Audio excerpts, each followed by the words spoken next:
இந்த பதிவில் நம்ம எங்கேயாவது ஃப்ரெண்ட்ஸோடு சேர்ந்து ட்ரிப்பு போயிருக்கோம் அப்படின்னா 4 பேர் ஒரு 5 பேர் சேர்ந்து ட்ரிப்பு போயிருக்கோம் அப்படின்னா அங்கே ட்ரிப்பில் வந்து சில செலவுகள் வந்து ஒவ்வொருத்தர் ஒரு செலவு செஞ்சுருப்போம் எல்லாருக்குமே சேர்த்து.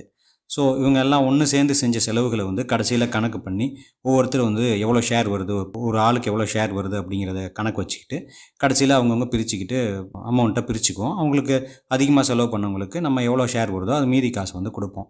ஸோ இதில் ஒவ்வொருத்தரும் வந்து எவ்வளோ ஷேர் கொடுக்கணும், எவ்வளோ செலவு பண்ணியிருக்காங்களோ அதிகமாக செலவு பண்ணவங்களுக்கு எவ்வளோ ஷேர் கொடுக்கணும் அப்படின்ற கணக்கு வந்து நமக்கு தெரியறது கொஞ்சம் கஷ்டமாக இருக்கும், கணக்கு போடணும்.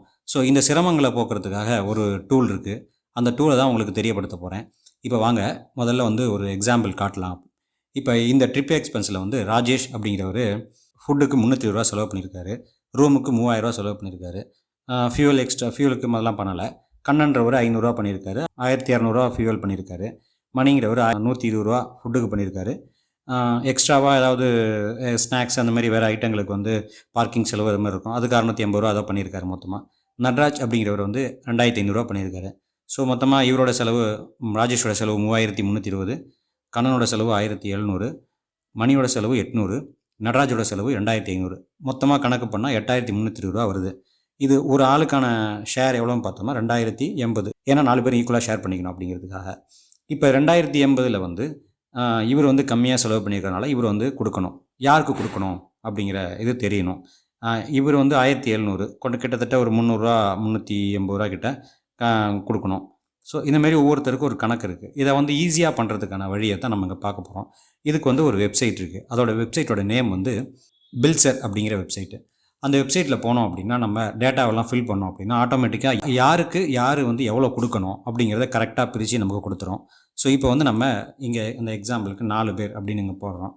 போட்டுட்டு இப்போ 4 பேர் போயிருக்கோம். இது வந்து ஸ்டார்ட் நியூ கால்குலேஷன் அப்படின்னா புதுசாக கால்குலேட் பண்ணுறதுக்காக.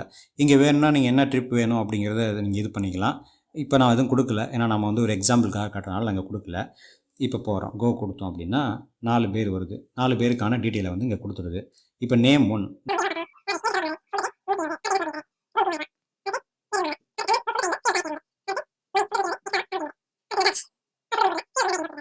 இப்போ இவரோட செலவு 3320, ஓகே. அடுத்தவரோட செலவு 1700, அதுவும் ஓகே. அதுக்கு அடுத்தோட செலவு 800, அதுவும் ஓகே, ஃபில் பண்ணியாச்சு. நடராஜோட செலவு 2500. ஸோ மொத்தம் ஃபில் பண்ணிட்டோம் இல்லைங்களா? ஃபில் பண்ணி முடிச்சதுக்கப்புறம் கால்குலேட் அண்ட் சேவ் அப்படிங்கிறத கிளிக் பண்ணணும். இப்போ கால்குலேட் அண்ட் சேவ் அப்படிங்கிறத கிளிக் பண்ணிட்டேன். இப்போ இதில் என்ன கொடுக்குதுன்னா who pays whom how much, யார் யாருக்கு எவ்வளோ கொடுக்கணும் அப்படின்னு சொல்லுது. கண்ணன் வந்து 380 ரூபா ராஜேஷ் கொடுக்கணும். கண்ணன், அதாவது கண்ணன் வந்து 1700 ரூபா, ஒரு பர் ஷேர் வந்து 2080 வருது இல்லையா? அப்போ 320 ரூபா யாருக்கு கொடுத்தா சரியாக போயிடும் அப்படின்னா ராஜேஷ்க்கு 380 ரூபா கொடுத்தா, ராஜேஷ் இவர் வந்து 3300 ரூபா செலவு பண்ணியிருக்காரு, இவருக்கு 380 ரூபா கொடுத்தா சரியாக போயிடும் அவரோட கணக்கு. யாரோட கணக்கு? கண்ணனோட கணக்கு முடிஞ்சிடும். மணி வந்து கம்மியாக செலவு பண்ணியிருக்காரு, 800 ரூபா.